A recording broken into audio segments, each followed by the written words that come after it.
Welcome to the Positive Pants Podcast. Mindset, motivation, and inspiration to help you find your positive pants. Let go of negative thinking and stop living for the weekend. With your host, Fran Excel.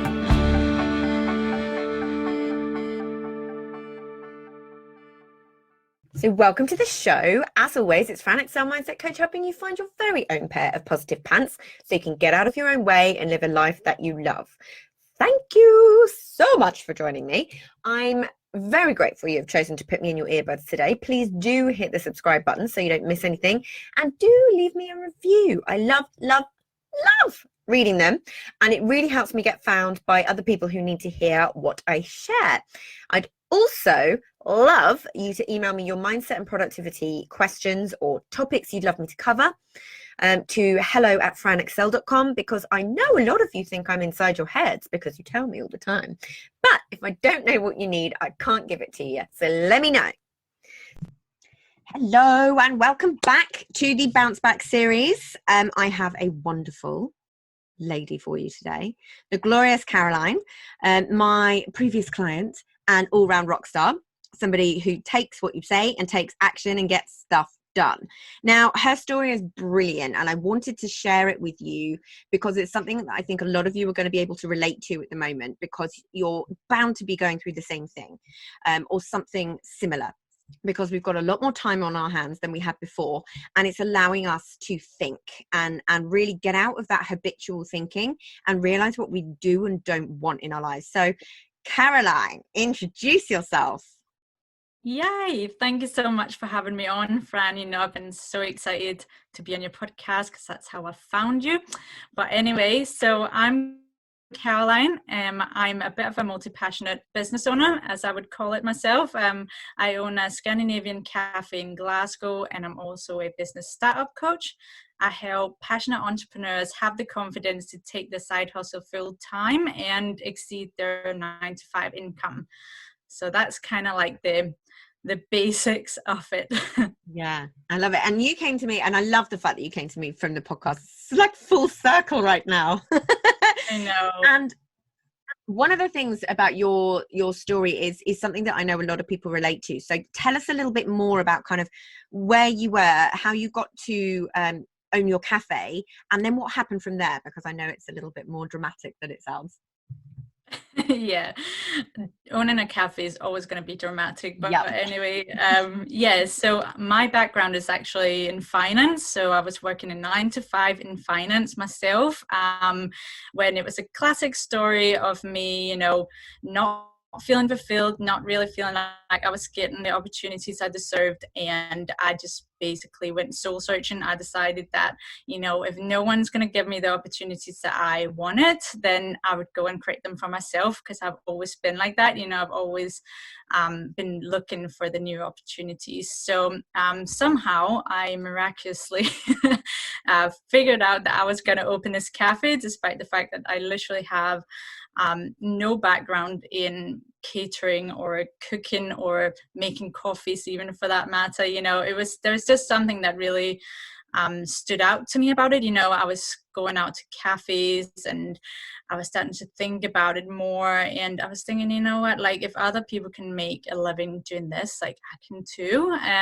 So I just literally started researching every single day. Like, I was so full into this, and it was like with a burning passion, and like nothing was going to stop me. So I researched every single day, and I kind of got to a point when I was like, okay, so am I doing this, or what's happening? You know, I was kind of holding back a little bit. And then I'd seen my cafe online, actually. And I thought, you know, it looks like it's a bit of a weird area, but I'm going to go and check it out. And I just fell in love with it instantly. I just knew, you know, walking into that space, that it was just, all my dreams were just instantly being like, you know, I could just see myself in that cafe and just doing all my little things, you know, bringing my Scandinavian food to Glasgow. And even though it was like so not like what my cafe is now, it was a very classic Scottish little traditional roll shop. Mine is now a Scandinavian cafe, really down to earth, earthy vibes and things. And it was like red and gray and blue colors everywhere. But I could see it, I was like, I painted a perfect picture. And I was kind of like, yeah, it feels like the right price, but it's obviously really, really scary. I had literally just sold my flat at this time as well. And I decided, obviously, I was going to use this money. Yeah, I was like all in, it was like, okay, but, the price is quite steep. Like, this is literally all or nothing for me. And one of my friends actually then hooked me up with another cafe owner in Glasgow, and I had a chat with her. She was so nice. She took me in, and she, answered all the questions I had, and I was blown away with her. And she just seems so down to earth as well, coming from a background in finance as well. I'd been like working on my spreadsheets and lying everything out, like trying to work out my finances. And she's like, whoa, like you're 10 steps ahead of me just in that department still. And I'm like, all right, okay, well, maybe, it's not actually that I'm not prepared enough yet. Maybe I just need to go for it. And she kind of gave me that last comfort to just go for it, and I was like, that's it, okay, well, speaking to my partner, and I'm like, I think we should go for it, let's put in an offer. And then before I knew it, I was a cafe owner, and it felt very surreal. Yeah, and I still remember, walking into my cafe like with the keys, and every time I locked it at night, I was looking at my little stars in the window, and I'm like, I can't believe that I'm a cafe owner. It felt amazing, it was a dream come true, and I felt so free.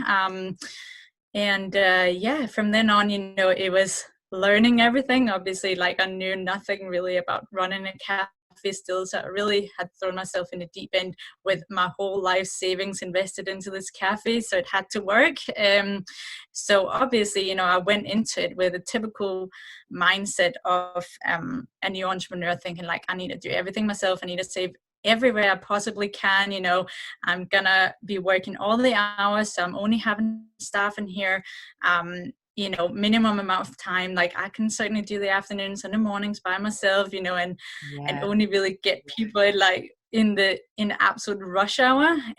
So you can imagine, there was many times when I was standing in that cafe completely alone with like almost a full house of people people wanting to be served. I was still loving it. It was still like, every weekend it got busy and busy and busy, and it was such a it was almost such a I was thriving off of that. I was trying to always outdo myself in a way as well, and it got bigger and bigger, and I was featured in media. I instantly started kind of getting publicity. So I had queues at the door every weekend, and I had one day off a week, and when I was even off, usually that one day, I had to do a lot of other things anyway. So it was, that one day becomes an admin day. Yeah, exactly. And 0 days off. Yeah, exactly. So you can see how this story starts to progress from here, because I was still in the mindset of, I need to save, I need to, put away money, and because I've always had a really like strong saving mentality as well. So in my head, I just need to put money aside. Like, I don't know what I'm putting it aside for, but it just needs to be put somewhere else where it can't be spent. It was starting to wear on me a lot. I was starting to, it got maybe past the half-year mark, and it started to become a routine. It started to become the norm, and I was starting to get really tired of working, God knows how many hours a week, maybe 70, 80 hours a week on my feet. I was pretty much, by myself in this at this time. It was something I was really doing on my own, because my partner was still in his full-time job. He was even working nights as well, so I would come home as well in the afternoon to an empty flat, and it was just myself, and it felt really, really lonely. Like, I was starting to feel quite upset. It was starting to really get to me that I couldn't go out with my friends when there was so many weddings going on at the time, all the time as well. We were constantly being invited to weddings, but I could never go because it was a weekend. And I was starting to really just work became my life, and my dream turned into work, and it felt like a job again. It felt like, like it was normal as well. Like in my mind at that time, I felt like this is probably what it's meant to be like when you're a business owner. Everybody always talks about how you work hard and you just have to hustle and grind. Yeah, exactly. All about that as well, but it wasn't really fun anymore, and I was actually starting to find myself getting probably rather depressed. I never really used that word because I don't like to describe myself as depressed, and I've never really went to see a doctor or anything about it either. But if I look back, I was depressed, definitely. I was really struggling on my own, but I also didn't have a choice, because it's like if I shut the cafe, then I have no income coming in from that stream. So it was really all or nothing, and I'm also not a quitter. So for me, it felt like I would be giving up if I was giving myself a day off and just closing the cafe. And it started to become just, everything was such a chore, even things in the house, like the smallest little thing my partner would ask me to do, I'd be like, just leave me alone, I want a break. I was spill into every single like, area. Oh. Yeah, and you'd be like, whoa, what's going on? Literally the smallest things. And I just felt like the world was coming crashing down on top of me. It would also, typical as things happen like that, it would also be a time where I just keep getting like parking tickets all the bloody time, or something breaks. There would always be like, when I finally felt like I had a good moment in the cafe as well, then something breaks and I'm like, oh great, now I need to find a new fridge, or it was just one thing after the other, and it didn't seem like there was an end to it as well. And I'd lost all my creativity as well, so I just felt like I felt so stuck. And yeah, I was really, really burnt out at this time. I was literally only showing up and doing the minimum I could do to get myself through the day, putting a smile on it in the cafe, because that was always really important to me as well. But yeah, then came to Christmas time, I remember, and I feel like that was like the last straw for me. We were about to close up for Christmas, and then one of my almost full-time staff members said that she's not coming back after Christmas. And I'm like, I just felt like it was almost like I was just about to throw in the towel then, because just having to think about like going out and looking for a new member of staff at that point just seemed like the hardest task in the entire world. And I was just like that to my partner, like, I don't think I can do this anymore. Like, I feel like either you have to come in and help me, or that's it. But I felt so ashamed in a way as well. I almost felt like I felt so guilty because I had created this amazing cafe. This was my dream, and it really was in so many ways. And I still didn't want to even give it up at this point either, even though I was, I had so many emotions attached to it. But at the same time, I just didn't know what else I could do. So that was kind of, the turning point for me. Like, that was my last straw when I was like, I'm not sure what I'm going to do here. Yeah. So and then it becomes like you've created this dream, and it ends up being a nightmare, because actually what you end up doing is taking those same habits from corporate into your new dream. And then you create something that's 10 times worse, because you don't have the same cut-offs that you have in corporate. You don't have the same kind of boundaries that are just very easily set for you, things like that. So tell us what happened next. So then I went back on Christmas holiday, and that was really going to be like, okay, the cafe is closed for a few days anyway, so this is really my time to think about like what's going to happen, and I was really dreading it as well. I was really dreading going back, because I knew, like, I'm, like I said, I have such a strong drive, so it's not in my nature to just give up, and I would never just throw in the towel and just leave it at that. I felt like I couldn't do that, even though, to be honest, like, if anyone was ever feeling like they had to do that, I really couldn't blame them, and they really shouldn't feel ashamed about that either. But for me, that was just not an option. So I decided at that point that I wanted to start another business. which might seem really, really crazy. But, I was kind of like, I was starting to think about all the things I had done wrong in my first business and all the things that made me unhappy. And I realized that, yes, okay, I could give it my all and really turn it around in the cafe. I knew I could actually do that if I really wanted to. But I felt like at that point, my heart was somewhere else. There was something else that was calling to me. I felt like, I've always had this kind of feeling inside that I wanted to give back to people in some way. I've always been really eager to help people. And to teach people and to guide people has always been quite in my nature. So I figured that, okay, well, what else can I do? I'm thinking like, okay, this time I really want to think about like my life in general. I really want to actually think about like what kind of life I want to have, and not just my business, because clearly that didn't work out so well the first time. So this time I wanted to make sure that I was actually creating a business that worked for me. And so I started to think about, okay, well, I want to be more free to move wherever I want to. I want to be able to set my own working hours and for how long I work and things like that. So that's when I started to think online. I was thinking, oh, well, if I have an online business, I can do whatever I want anywhere.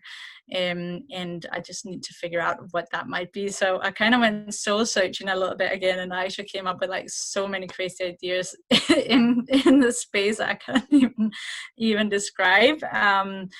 I think I even set up an e-commerce store selling unicorn stuff. Oh, yeah. Love unicorn stuff. I know, right? Who doesn't love unicorn stuff? I mean, talk about following the trend, right? Exactly. I mean, and yeah, I mean, I would buy all that stuff. But that actually even came from the back of, I was thinking about like, what do I like in the cafe? And I was thinking, oh, I'm really into the crockery as well. Like, I love the crockery, and I'd actually tried to buy a batch of it from my crockery supplier, which is an amazing brand called Brosted Copenhagen, which I just love. So I actually shipped in a big order before Christmas, which I had been selling to people to buy for Christmas presents, and it had worked really well. So I was kind of thinking, oh yeah, I could do that, and I could just start shipping things. And I'm like, more physical work? No, thank you. I can't handle that. So yeah, I was definitely. It's like actually really going through and thinking like, what do I actually want? Yeah, exactly. Yeah. It was exactly that process I needed to follow. I needed to really think about like, no, hang on a minute, Caroline, is this actually going to be any better? And no, it was actually only going to add more stress to me. So I was thinking, okay, no. And that's probably why I then ended up with the unicorn stuff, because I could find a supplier from China who could just ship it out to everyone. But then I was like going back to my values, and I'm like, actually, hold on a minute. I'm not really into like cheap bad quality crap either.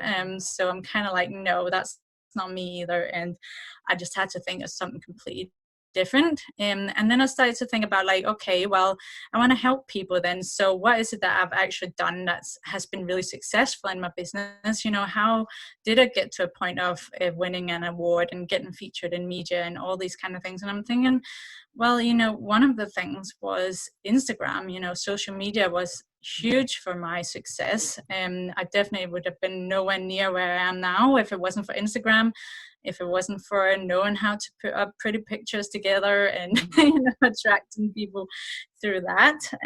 So I started to look deeper into that, and I was going crazy research mode. I was reading every guide under the sun. I probably read all of Jenna Kutcher's blogs and probably bought a few courses in between that as well, and then thought, well, but I kind of also really want to actually be a business mentor or be a business coach or something like that. Can I do that? I'm not quite sure. And then I fell across a business coach on Instagram. I started to look for people, and I found one, and I was just instantly like, oh my god, like this is amazing. I love everything about how she shows up and the way her life looks. She looks like she's having so much fun, certainly. And I was thinking, well, maybe she could help me. And that was it. I hired my first business coach. which is, by the way, that was a bit of a fast track story as well. I kind of started out thinking that I'll just spend a couple of £100 getting a couple of sessions with someone, to then ending up spending $3,000 on my first business coach, which was insane to me at the time as well. Like, that was just crazy money to me at the time.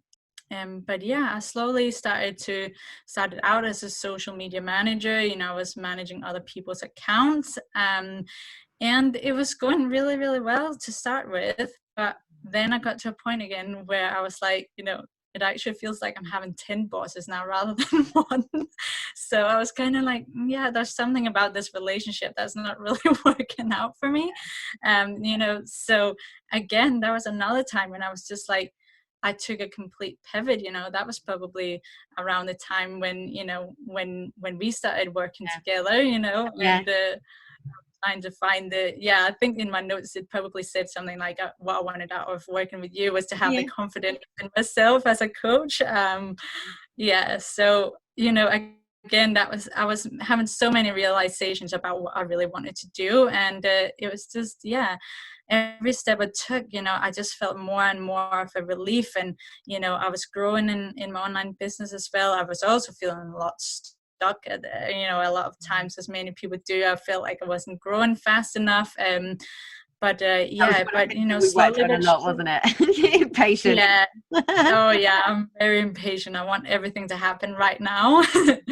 But that was probably one of my issues all along, is that I was too impatient to actually allow my dreams to unfold. So that's why I maybe went down routes that I shouldn't, because I was too impatient. I wanted to do things that I thought I could do really quickly. But I've learned the hard way that I've got to have patience, and and eventually I just kind of gave in, and I was like, okay, you know what, this is my dream, and that's what I'm sticking with, and I don't care how long it's going to take. And things have worked out really, really well from then. It's just been a crazy journey, but And that's the thing, isn't it? It's you get so many people that come to me they've come to me and they're like, right, I'm doing this business and this is where I'm at, and it becomes so obvious so quickly that actually they don't like their own business because they're doing something based on what they think they can do rather than what they want to do. So they're trying to do things that are a little bit against their values, a little bit against the way they look at themselves, and all of these sorts of things. And that's the stuff that you've got to work on. But the thing that I love about your story is the trial and error. It's so important. People are so desperate to just get it right quick and get it right first time. And it doesn't really work that way. And this was one of the things that we worked on, when people really, really worry about niches. And it's like, you just got to get a few clients under your belt and you will find your niche, because you can pick one if you want to and try and attract them that way. But until you start working with the people where you're like, yeah, these are the kind of people that I like to work with, you have to go through the ones that you don't like to work with. And that's when your niche starts to become really, really clear. But it's having that patience. And that was something I know for you, was your niche was a big... That was a disaster. I was so stuck in between so many different things, and I just couldn't make a choice. And I think the fact that I could make a choice was making things so much worse than just going out there and just doing something, and that's what I tell my clients now as well, is to literally just go for one thing, or even like pick one thing and stick with it for a while, and then you can always change your mind, because until you've kind of made that choice to move forward, you're always going to be stuck in those same thoughts, and it's really going to start tearing you up from inside, which I know it was for me for a long time. Especially when you hear everybody saying, oh, you've got to niche down, you've got to find your people, and you've got to all of these kind of things, and it gets very confusing very quickly. But at least that's been something that I've always been very good at, is taking action. It's just going out there and doing something. Even though, I can be very stuck in the same thoughts as well, and thinking, oh my God, overthinking everything and trying to perfect that Instagram post, or, is it really working, or, but at least I'm still just like going out there, I think, because I'm so eager and I have such a big drive, I just keep pushing forward with something anyway. Mm. And that was one of the things I loved about you, is because you were all in for my tough love, weren't you? Yeah. Every time you're like, what do you think? I'm like, what do you think? Because Oh, yes. caught you in that pattern, didn't we? Of like, oh Exactly. my goodness, like how can you run a business if you struggle with making small decisions? And that's the great thing. It's like, now it's not an issue at all. And now it's something that you No. get to teach to other people, which is just amazing. But it's that Yeah. having that honesty, and that's again what I love about your stories, is the honesty about when things aren't working for you and when things are, and pivoting and just being willing to get it wrong. What do you think was the biggest lesson that you learned from burning out? Was to have the confidence and the boldness to make a pivot, to decide that, okay, this isn't right for me, although, I've spent so long building this and I've been so proud of it. And from the outside as well, that was the hardest thing, that I knew from the outside, it looked like I had the perfect life. I had the dream, I was that cafe owner with a cute little cafe that everybody talks about, but I was burning inside, so actually having that confidence and like just being brave enough to, like you said, admit to myself that this isn't working for me, and I don't really care what anybody else thinks anymore. I want to do what's right for me. So even though it might seem crazy to pivot away from all of this amazingness that I've just created, I'm gonna go for it, because I know it's gonna make me happier. And you know what, the magical thing was that the minute I started doing that, I started finding the love for the cafe again as well. I loved going in there on the weekends, and helping out, and it was such a nice break as well from a coaching, to get to have the best of both worlds, actually, to work online, but to also have my community there, and going in there and working on weekends. It was amazing. Yeah. And I've fallen in love with my cafe again. I love it. Whether it's going to be part of my future or not, I love it now. And I'm very happy and very grateful that the journey with my cafe didn't end with me being burnt out and having to give up on it. Yeah, exactly. And even with everything that we are going through right now, obviously hospitality has had taken a brutal hit. And the thing, I reached out and was like, are you okay? Is everything all good?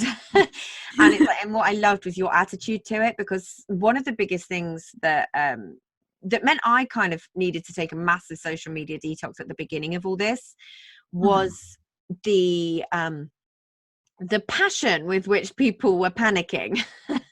And it's kind of like, it's like, just take a minute. And I've got friends who have events businesses and have teams of 10 staff, all of these things, and you're like, it's taking yourself out from that initial reaction and being able to go, okay, this is the initial thing, it doesn't look great, but here's how I'm going to look at it. So tell me that little piece of the journey for you, when everything, because at the moment this is like perfect topic for where people are at. Tell me what was going through your head. Yeah, I mean, absolutely. I was literally the same as everyone else, being a business coach and things at the time as well was even harder, because you had to show up for other people, the limelight was on me. And actually, I felt very calm about it. I was actually, obviously there was a bit of a build up to the lockdown. We kind of knew it was happening. We knew that at some point cafes were going to have to shut. And both my partner and I felt quite confident with this, or quite comfortable with this, actually, even though by the way, my partner is like my full-time business partner now as well, so that is, the cafe is his sole income as well, so it's like a massive part of our income. And we were aware that that was probably going to go away anytime or any minute now. So but still though, when the day actually came, when they announced that cafes and pubs were just shut in the UK, it was so weird. Like, it took me so long to actually realize that, oh, well, we're not going to be open now, which is kind of weird. But obviously we also still had the dilemma with do we stay open for takeaway? We have a team of staff member here as well, like what do we do about them? And we were kind of like, okay, right, I'm not quite sure what's going on here. And actually, by the way, as well, in the middle of all of this, I was also in the middle of my one-to-one launch of my my new one-to-one spots.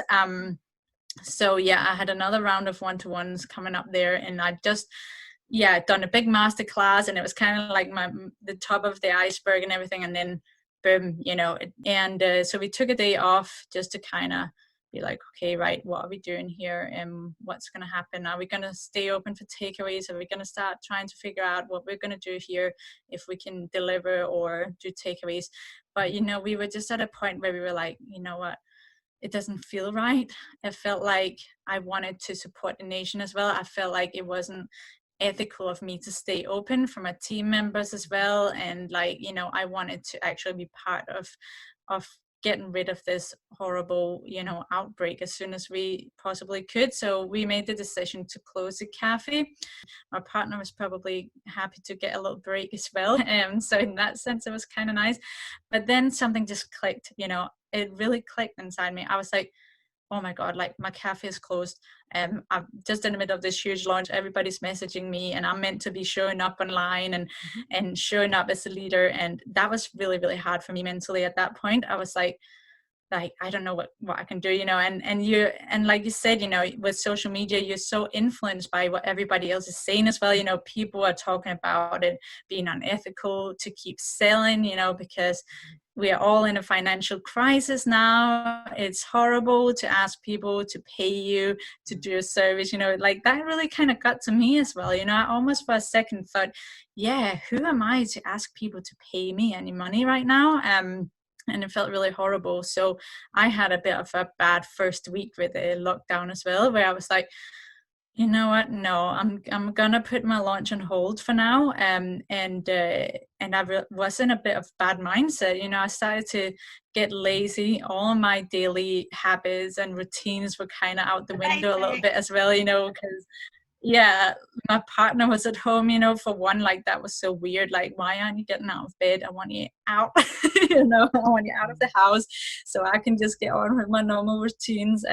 So it took me a little while to actually get back into it. But at the time I was kind of like, it got to a point when I'd then been away from social media for a little while, and then it actually made it feel even harder because I'd been away, because I then had to get back into it. I had to get back into the mindset. So in a way, I feel like I'd made it harder for myself to like shut down and be like, no, I'm gonna stay away for a while. So it only took me about a week before I was like, God damn it, Caroline, like now it's time to get out of your self-pity. You've felt sorry for yourself for long enough. There's nothing you can do about the situation in terms of the cafe. The finances and the support are coming from the government at some point, surely, and even if not, like there's nothing else you can do about that. But you have an online business that are thriving. You've got clients that are depending on you. Obviously I'd still been serving my clients and things. It was more the actual launch that was really getting to me. It was having to push and show up as a leader at that point. But I decided, no, like I'm done with hiding away, and I'm done with, getting into a negative mindset again. And then I just started slowly picking up my daily routines again. It was back into my morning routine, journaling every morning, in bed, no matter whether my partner's still there or not. I'm fine, so be it, or I'll go into a different room. And it started to feel so good. Like I started to really get that motivation back, and I started showing up again. I was trying to really get other people into a better mindset as well, and I was trying to show that actually nothing has really changed for a lot of businesses. There's still people who need your services just as much as they did before, if not more now. And I was really trying to push that, and I was really trying to get out of the mindset of like that you should stop selling now, or there's no point, and just focus on being kind to yourself and all these kind of things. But actually it's not being very kind to myself to just sit back and do nothing and watch Netflix all day. I feel like that's actually been really mean to myself and just forgetting about everything I've just learned. So that was the turnaround point for me in this whole pandemic, was to show up, and people were starting to send me a lot of messages saying like, oh, Caroline, thank you so much for that. Like, that really inspired me to get going today, you know, and that just kept boosting my motivation even more. And I felt so positive and so excited. And I'm like, yes, like I was on such a roll with it. And I was like, you know what, I'm going to do this masterclass again as well, because I think people really need it right now. And then I just decided to pick the whole launch up again, and now I'm just at the end of my launch, and I'm actually just waiting to fill my last spot. So there you go. You know, that's literally how it can all turn around in a second of you just deciding that, no, actually, I'm going to show up and I'm going to keep doing all the things that I was doing before, and I'm still going to do everything in my power to stay happy, stay positive, and help the people that needs to be helped. I love that. And it's why I've done so many episodes on routine and so many episodes on like when you start to lose that, because people seem to think that when you do the work on your mindset that it's constant, you're always going to feel that way, you're always going to feel good, you're always going to feel positive, and it's just not the case. But it's just noticing, recognizing it, and having the self-awareness to get out of it. And always it's forgetting to do the basics, or choosing to not do the basics for a little while. And you do get to have your sushi roll moment, you know, you're going through a big thing, you know, you get to have those moments. But the fact that you actually sat there and was like, no, enough is enough, like this is silly, this is, what can I do in this situation, and letting go of what you can't, and then picking that back up. And then it can be such a fast turnaround. And I love that. And I love the fact that it's so difficult online, because people are so very influenced about other people's opinions. And the bottom line is everyone's got one. Everyone's got one. And this has made people a lot more shouty than normal, you know, but it's all based off everyone else's, you know, off your own unconscious beliefs and your own unconscious thinking. And it really is none of anyone else's business what you do. That's the thing, because at the end of the day, like you said, there are people out there who need what you have to offer. It's just been proven because you're closing your launch, you know? And one of the things that I always say, when they feel almost like bad for taking other people's money, it's like, it's their decision. You're not forcing people into it. If they need what you have to offer, they're well within their rights to pay for it. It's none of anyone else's business what that person has or doesn't have, or earns or doesn't earn. We make all these assumptions about other people, and that's not right, you know. And then you just get proved wrong.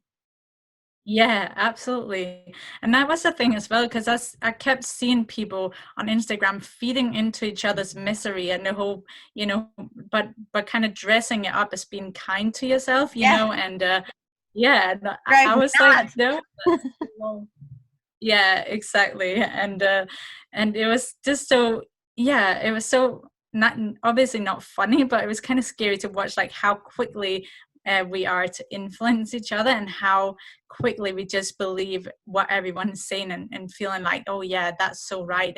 And especially when it comes to, like, you know, the decision between like doing nothing and then pushing through something that feels really uncomfortable, you know, it's always so much easier to just say, oh no, you know, I just really don't feel like it right now, let's just sit here and do nothing about it until I feel better. But sometimes the only thing that's going to make you feel better is to actually just go out there and do something and push through that uncomfortable feeling of being stuck and not knowing what to do. And that's the same thing about selling, you know, when people are talking about like, that is unethical to ask people to sell, or to, you know, keep selling the way that they normally would or something. But then it's also quite often like the same people who then trying to, like, you know, we're talking about unethical selling here as well, but a lot of people are also then trying to guilt people into buying from them, you know, in the sense that like, oh, you know, I'm a small business owner, support small business, and that's all great as well. But that's like, you know, I mean, that's just another way of doing it as well. And I love supporting small business and things, and I could easily just stick my hand up and say, hey, I'm a small cafe owner, please support me, because I might be shutting down soon anyway, you know. But that's also selling, you know. So it's like, if you're allowed to do one thing, then why are you not allowed to do the other, you know?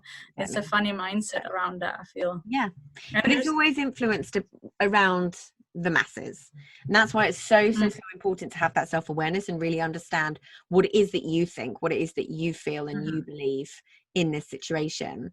And it's also that thing that I know I used to love saying to you, like, about letting go of the attachment of the outcome. Treat it as an experiment, because if it doesn't work, you learn the lessons. I know there's tons of people who are still launching, and there's people still buying. Maybe it's not as many as before, but maybe they have an even bigger launch.